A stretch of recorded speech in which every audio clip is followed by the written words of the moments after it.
다문화복지 문화방송 시청자 다문화가족 여러분, 저는 새벽의 배기철 목사입니다. 오늘의 강의는 결혼에 꼬림하기까지 이 강으로 창세기 1장 27절로 메시지를 전합니다 합니다. 독일 속담에 남자 없는 여자는 울타리 없는 정부가 같다 했습니다. 오늘 강의는 결혼을 앞둔 청년들이 의미있게 들어야 할 강의 메시지입니다. 제목이 참 좋습니다. 결혼에 꼬림하기까지입니다. 현재 우리나라 초중고 교교에서 학생들에게 가르치고 있는 성교육은 성개념, 생물학적, 즉 성이란 섹스로만 가르치고 있습니다. 사회적, 문화적 성이라는 것은 젠더 의미로서 교육하고 있으나 기본적으로 내 몸의 주인은 나라는 주체의식을 강조하고 분리적 성을 교육하고 성적 자기 결정권을 청소년들에게 가지도록 교육하기 때문에 청소년들 스스로가 자신의 몸을 관리하도록 책임이 주어져 있습니다. 이는 자신의 의지에 따라 본인 스스로 성에 대한 결정력을 가지며 타인에게 피해를 주지 않는 선에서 그리고 성관계 계산과의 합의에 의해서 성을 자유롭게 사용할 수 있다고 보는 것입니다.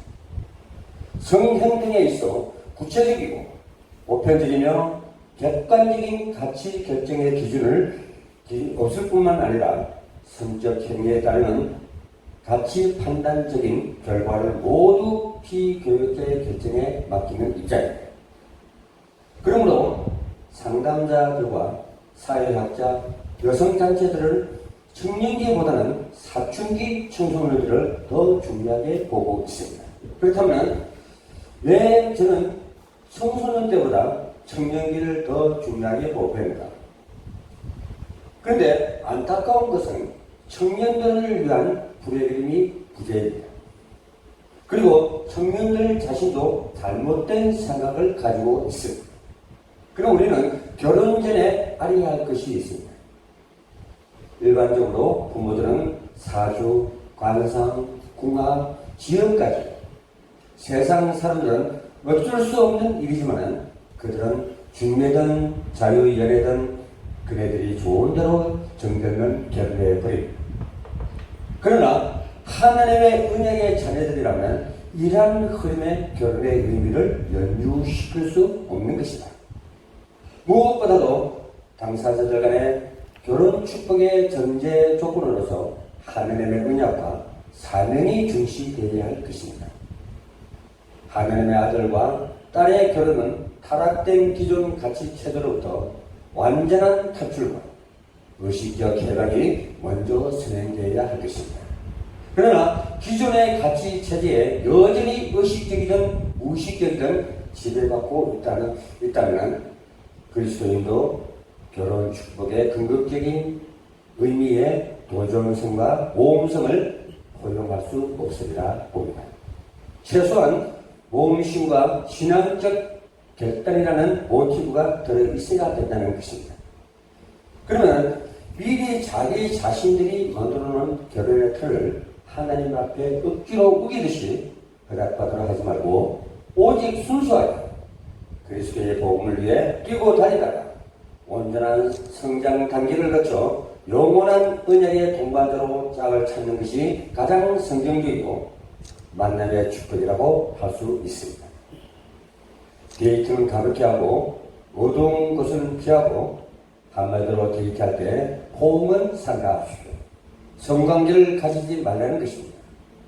그러다 혹시 문제가 생기면 본인도 부모, 형제들의 큰 상처를 받게 되고 남기게 되는 것입니다. 나의 성은 하나님이 내게 주시고 아주 귀하고 소중한 것이며 하나님의 짝 지어준 만남의 축복이 있는 사람을 위한 것입니다. 그러므로 그 사람을 만나기까지 내가 귀한 것으로 보호하고 지켜야 할 책임이 나에게 있음을 알아야 할 것입니다. 시청자, 당나가족 여러분, 결혼은 하나님의 뜻입니다. 그 이유가 창세기 1장 27절에 하나님이 자기 형상 곧 하나님의 형상대로 사람을 창조하시되 남자와 여자를 창조하시고 했습니다. 창세기 2장 18절에서는 여호와 하나님이 이르시되 사람이 혼자 사는 것이 좋지 아니하오니 내가 그를 위하여 그를 돕는 배필을 지으니라 하시니라. 창세기 2장 24절에서는 그러므로 남자가 부모를 떠나 그의 아내와 합쳐서 둘이 한 몸을 이룰지로다.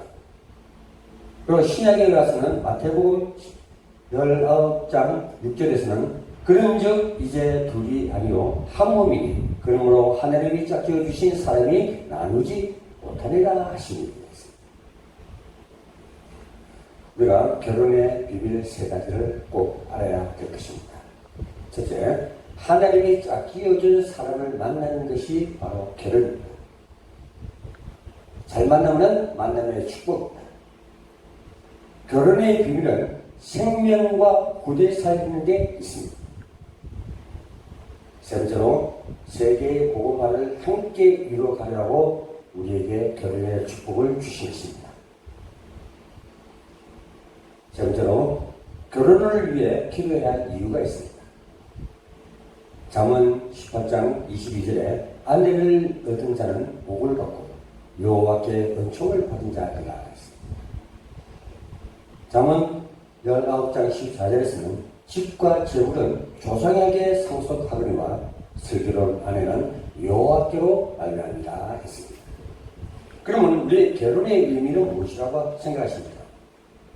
우리의 결혼은 흔히 세상에서 만들어지는 낭만과 이해타산의 기념물이 아니라 하나님과 복음을 따라가는 시대적 사명이라고 하고 있습니다. 이것이 바로 사도행전 1장 8절입니다. 오직 성령이 너희에게 임하시구나. 너희가 군중을 받고 예루살렘과 온 유다와 사마리아 땅끝까지 이르러 내 증인이 되리라 했습니다. 그래서 부부가 만나는 것은 세계의 복음화라는 근본적인 뜻을 가지고 만나셔야 흔들림이 없습니다. 이것이 이룰 때 영원한 가치를 가지게 되는 것입니다. 영적으로 연합하는 것입니다. 정신적인 연합이 바로 결혼입니다. 육체적인 연합, 한 몸이 된다고 했습니다. 결혼에 대한 예수님의 교훈입니다. 우리는 첫째 보완성을 가지고 부족함을 서로에게 채워주고 배우자의 연약함을 도와줘야 돼요. 내 고집을 내세우지 말아야 해요. 문제가 없는 행복이란 결혼이 될 수 있습니다. 문제가 없어요. 일체성입니다. 우리는 부부가 한 몸이라고 하죠. 부부일체라고 얘기합니다. 그리고 세 번째로 연합성. 부부의 연합. 이걸 하기 위해서는 서로 소통이 잘 돼야 된다는 게. 네 번째로 신성성입니다. 하나님이 짝 지어 주셨기 때문에 우리는 신성해야 된다는 거죠. 그리고 우리는 영혼성을 가져야 됩니다. 인간이 둘을 나누지 못하니까 우리는 영원히 부부가 한 몸이 돼서 하나님을 위해서 살아주는 것입니다. 결혼의 고리입니다. 먼저 만나기 전부터 하나님께 만남의 축복을 위한 기도하는 것이 매우 중요합니다. 왜? 그래야 잘못되어도 책임을 면할 수가 있습니다. 하나님께 보고를 드렸다면 마음에 드는 이성이 있으면 적극적인 태도를 취하십시오. 반드시 결혼에 대한 응답을 받고서 결혼하십시오. 하나님의 기도 응답을 하기로 확신을 가질 때 실패를 막을 수가 있습니다. 준비된 결혼이 행복한 가정을 극대화시키므로 영적, 정신적으로 잘 준비하시고 하나님의 계획을 이루는 가정생활이 되시길 바랍니다.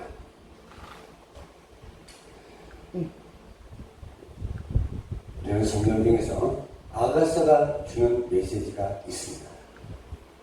사람은 즐거움이요, 기쁨이요, 그림을 동반합니다.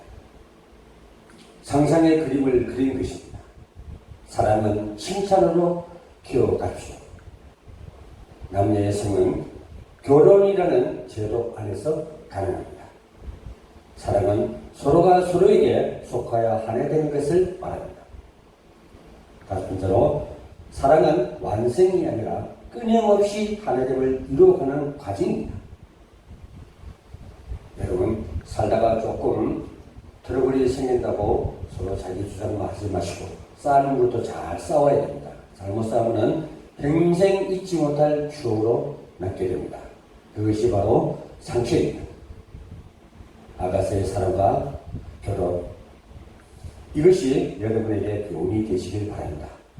연애와 사랑, 결혼, 그리고 결혼 후에 나타나는 모든 문제와 해결책이 아가서에 있습니다. 성경적인 답을 찾고 성경적인 삶을 사는 여러분이 되시기를 주님의 이름으로 권면드립니다. 시청자여러분, 대단히 감사합니다.